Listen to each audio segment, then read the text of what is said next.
Good afternoon. It is a sunny 82 degrees in Richland Center at 12:08. For WRCO News, I'm Joanne Krulotz. Many are wondering about letters received from Richland County about a data security incident. County officials released a statement to WRCO last night. First and foremost, Richland County is committed to protecting the privacy and security of personal information and continues to take significant measures to protect that information. On or about October 4th, 2023, Richland County detected unauthorized access to its network as a result of a sophisticated cybersecurity incident initially described as a network disruption. Upon learning of the issue, officials secured the network environment, alerted law enforcement, and commenced an immediate and thorough investigation.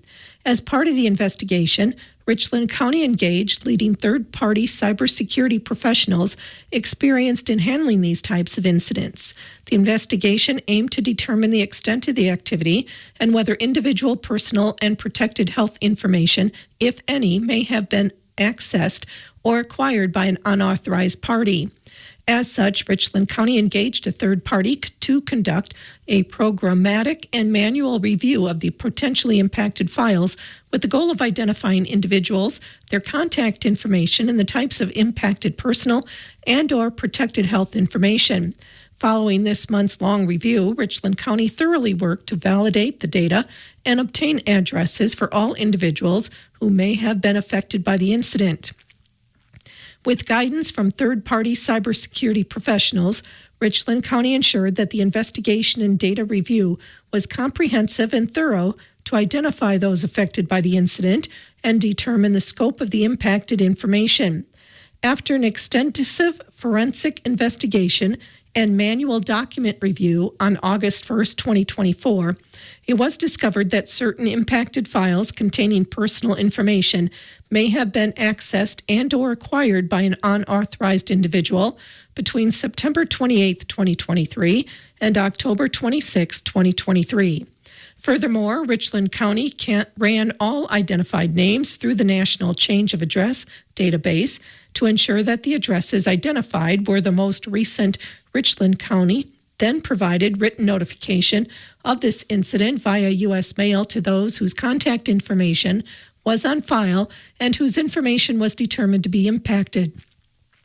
There is no evidence that any personal information has been or will be misused for identity theft as a direct result of this incident. However, out of abundance of caution, notified individuals have been provided with best practices to protect their information, and individuals whose Social Security numbers were potentially impacted have been offered complimentary credit monitoring. Richland County understands the importance of safeguarding individual personal information.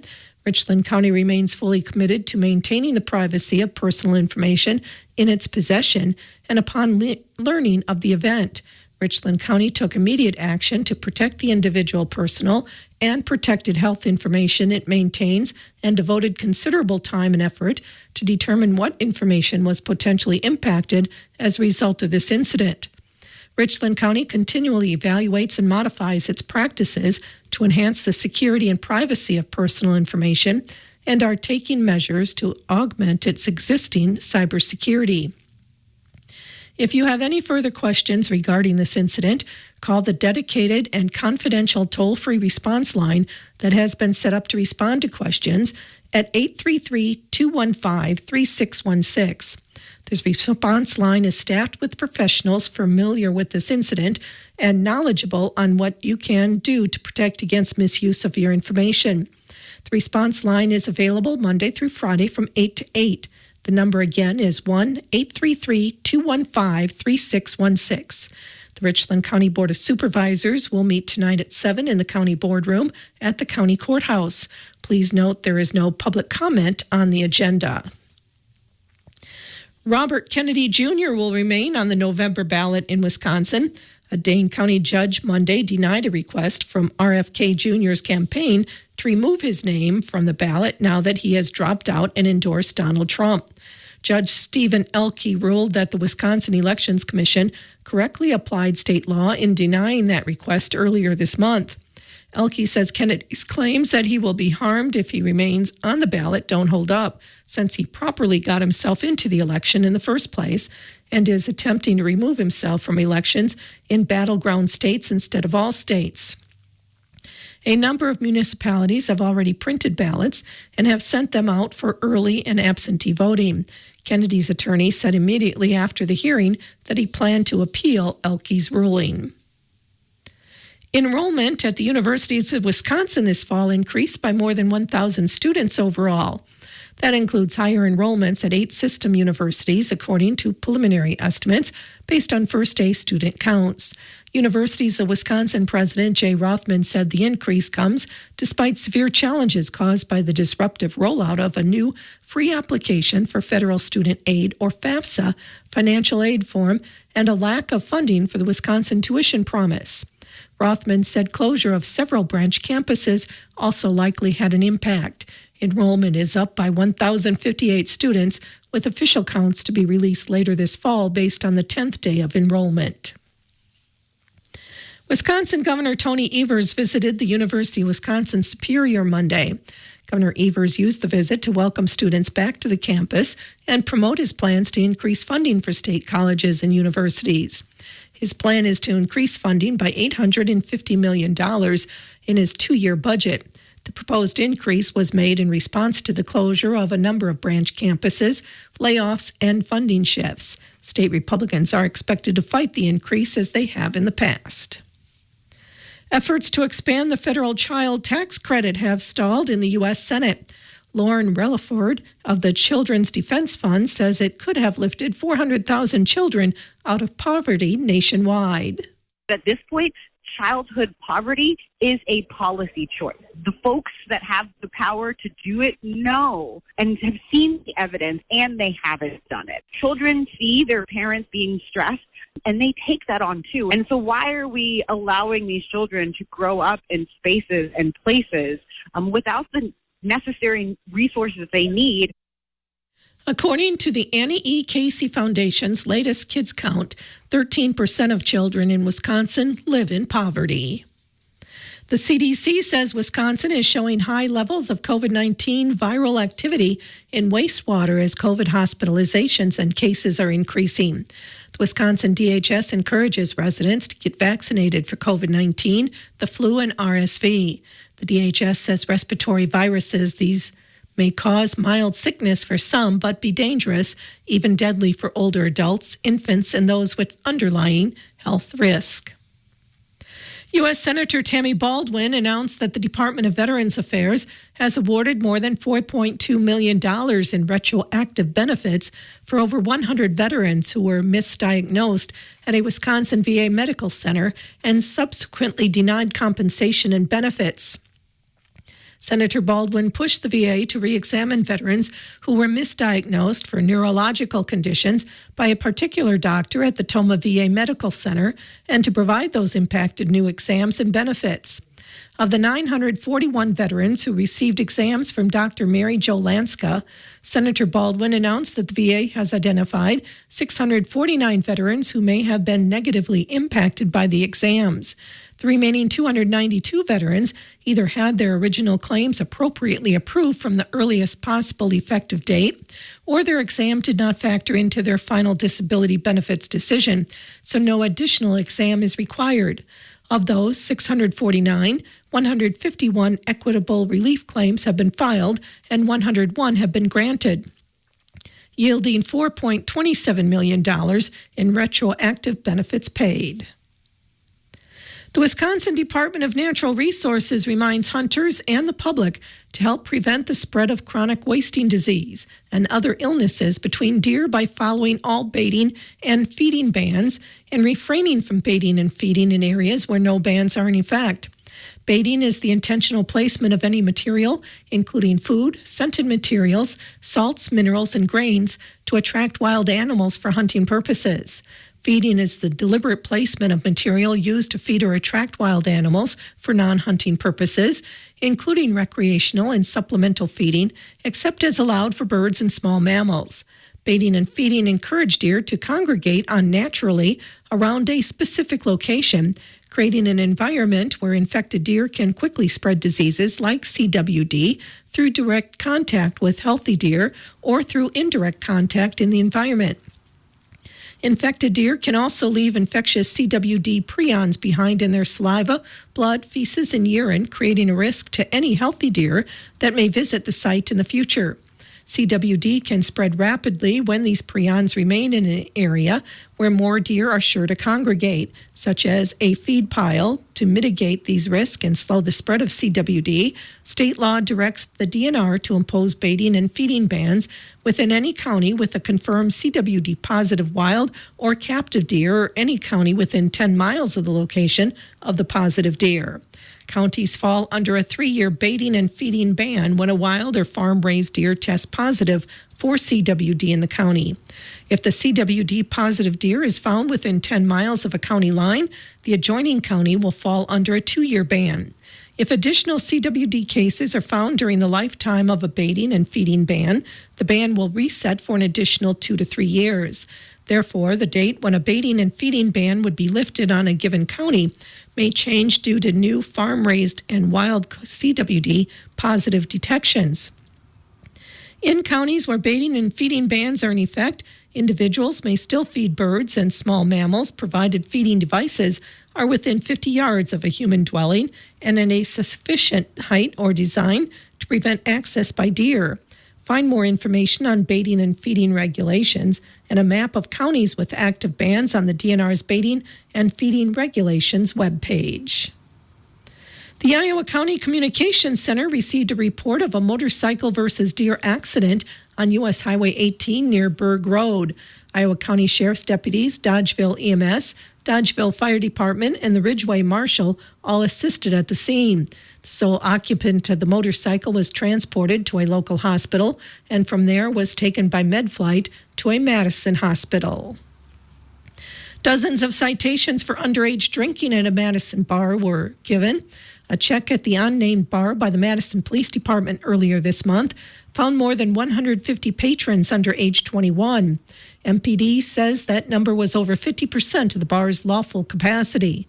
Several of the underage patrons have been previously cited and will be receiving additional citations, which can range from $376 to $1,006. What comes to mind when you think about purchasing a car? For many, it's driving from dealer to dealer in search of the right vehicle. Then when you find the car you want, you must spend hours in an office haggling for the best price while trying to understand the financing and payment terms. Given the stress often involved in buying a car in person, many dealers are figuring out ways to simplify the process by moving it online. One main perk of purchasing a car online is that there is less emotion involved. It's easier to stay detached when chatting with someone remotely, and this could help you make a clear-headed purchase. Also, any discussion you have about pricing or financing generally comes through email, which means you have everything in writing and can thoroughly review the terms without a salesperson nearby. You can make this significant spending decision on your own time, even after regular business hours. If you are considering buying a car online, the Better Business Bureau recommends how to help you avoid getting scammed and get the best deal possible. Set a budget. You will also want to factor in the monthly expenses of owning a vehicle, including insurance payments, fuel, parking, and routine maintenance and repairs. A clearly defined budget will make choosing a car, negotiating with a dealer, and getting a loan much more straightforward. Do thorough research. Assess your personal needs first. This will help you narrow down the makes and models as you search for a vehicle that fits your needs. Once you have narrowed your search, compare models you are interested in, keeping a close eye on safety ratings, owner reviews, and warranties. Visit manufacturer websites to see detailed images of each car and research MPG statistics, interior options, cargo space, towing capacity, and more. The more time you spend on these initial steps, the more comfortable you will feel when purchasing. Shop for a deal. These may include cashback deals, rebates, low-interest financing options, or incentives for recent graduates, military veterans, rideshare drivers, or first responders. In addition, many dealers are willing to make price cuts on previous year models or any model that did not sell as well as expected. Purchasing one of these surplus vehicles can mean extra incentives from the dealer. Pre-qualify for a loan. Pre-qualifying for a loan gives you a few advantages when approaching a dealer to make a purchase. First, you can set a reasonable price range that fits your budget. Second, when approaching a dealer with a pre-approved loan, you give them a price limit they must meet to make a safe saving you money. Of course, most car dealers offer their in-house financing for consumers, but you may get lower interest rates on loans from your bank or credit union, so it's important to compare. Search dealers for inventory. Now that you have a specific make and model in mind and a pre-approved loan, you're ready to start shopping. Take advantage of online showrooms to get a close look at the vehicle. Many online dealers feature dozens of photos from various angles so that you can inspect each car closely from the comfort of your home. Compare the offerings of multiple dealers and be sure you check each dealer's business ratings, reviews, and complaint history on bbb.org before you reach out to them. When you find a trustworthy dealer with a car you want, it is time to contact the sales manager. During your initial conversations, focus on what car you are interested in, whether they have it or can get it, and how much they will sell it for. Give the sales manager the general price range that fits your budget. If things go smoothly and you feel good about purchasing with this dealer, you can arrange a test drive with the sales manager or move forward toward making the purchase. If you are considering purchasing a certified pre-owned vehicle, now is the time to request a copy of the vehicle history report. You should always take a test drive before you sign the final paperwork. There is no substitute for seeing a car in person, looking under the hood, sitting in the driver's seat, and ensuring the engine runs smoothly. To do so, you may need to travel to the dealer's place of business. Some dealers offer the ability to test drive upon delivery, and if anything isn't as expected, you may cancel the sale. Take the route that works best for you, but never skip the test drive. Complete the sale at the dealer or upon delivery. If everything checks out, decide how you will complete the sale. It is still usually necessary to sign the final paperwork in person. If you would rather avoid visiting the dealership, ask about delivery. Some dealers will drop off the car at your home or business and allow you to sign upon delivery. There are many pros to buying a car online, but caution is also needed.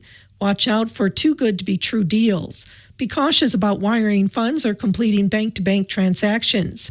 See the car first. Don't give in to pressure. Don't trust a seller or buyer who says the transaction is guaranteed by eBay, PayPal, Craigslist, or another online marketplace.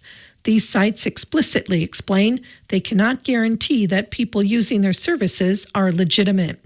To learn more, see the Better Business Bureau tips on buying a car.